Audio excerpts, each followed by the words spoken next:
byonna byagenda kitegeza business ebadde etambula yo ebadde etambula naye kaneewumuzeemuko naye wabula weeyagalidde mu livu yange weeyagalidde mu livu kali wenjagala wengenda najja nakubuuza no last week sembeza wana akatebe sembeza kuwana ono yali ani oyo bano Monica Gundi abeeri waggulu eringa ku William waggulu balinayo akasomero akali awo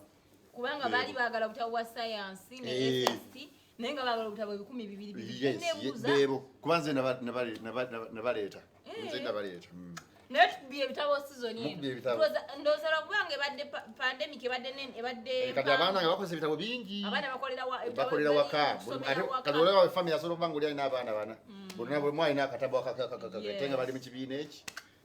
naye somanyi kyenjagala nkole sente zange wano ziwere nange ngende nkole publishing company yange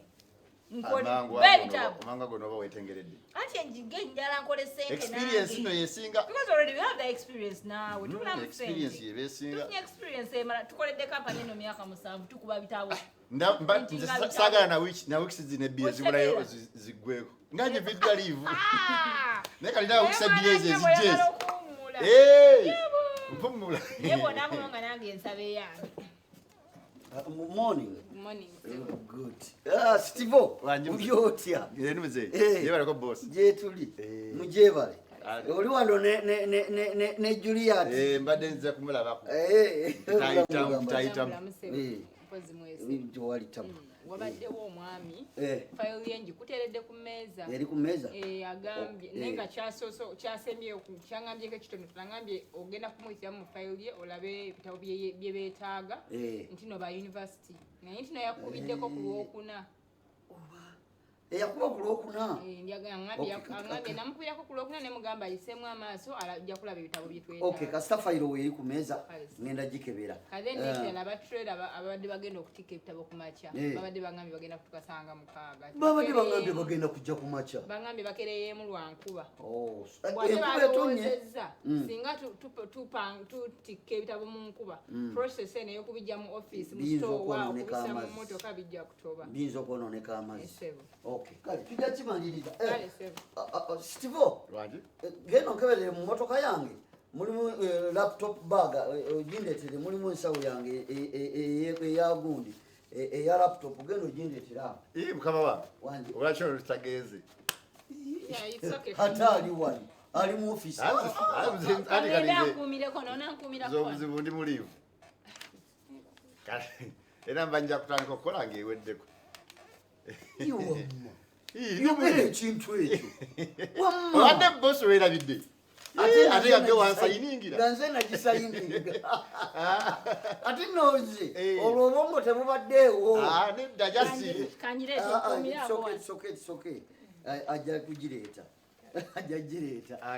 Steve ate nga ngireeta ti mukama wange leka njoyinga erivu yange enjoy my life oenjoyinga erivuyo ate wano leka naawe buli muntu aba neddembe okugispeninga livu ye nga bwayagala kugimalirako wano ekyo kyenneewuunya omuntu eyafuna livu awummuleko ku mulimu ate nkusanze wano anti kono mba kati sikola nzize just kubeerawo ate ku mulimu kati kyogawe oba wampa livu oba wangoba ndi ali mukozi naye ndi mu livu anti livu ogenda owummulemu oveeko ku mulimu era mpumudde kyovula ntudde naye ate ku mulimu woze ate kigaana tekigaana ndi ku livu wano kati mundabe nga muntu mulala azze okulambula oba azze okukola ki nina ebitundu wano bisimanyi nako kati leero mbirambudde nejjo najja nno ne luli najja kati olumu wawummula biki sikyakola obwongo buli setodi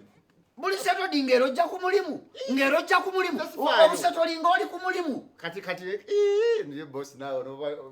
kateewo ngaobuteewo bw'osaba liivu kitegeeza genda okole ki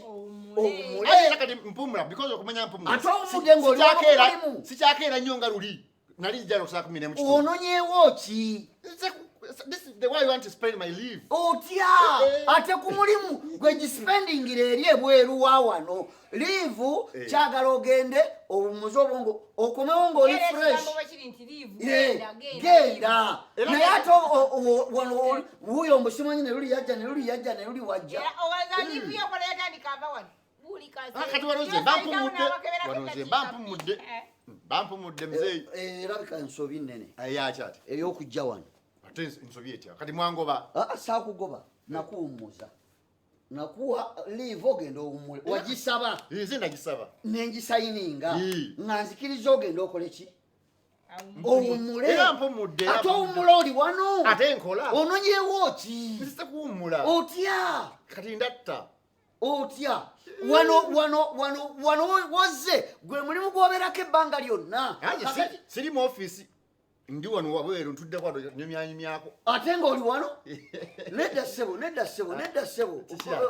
ate tojja tumanyira kutuuka ate kukyaki nakuwali tewampa liivu nagikuwa kati gwe nabanga ataliiwo ate nga wooli siriiwo ate nga wooli ndi bize otya mukuwummula situka tojja tumanyira ndi bize mukuwummula genda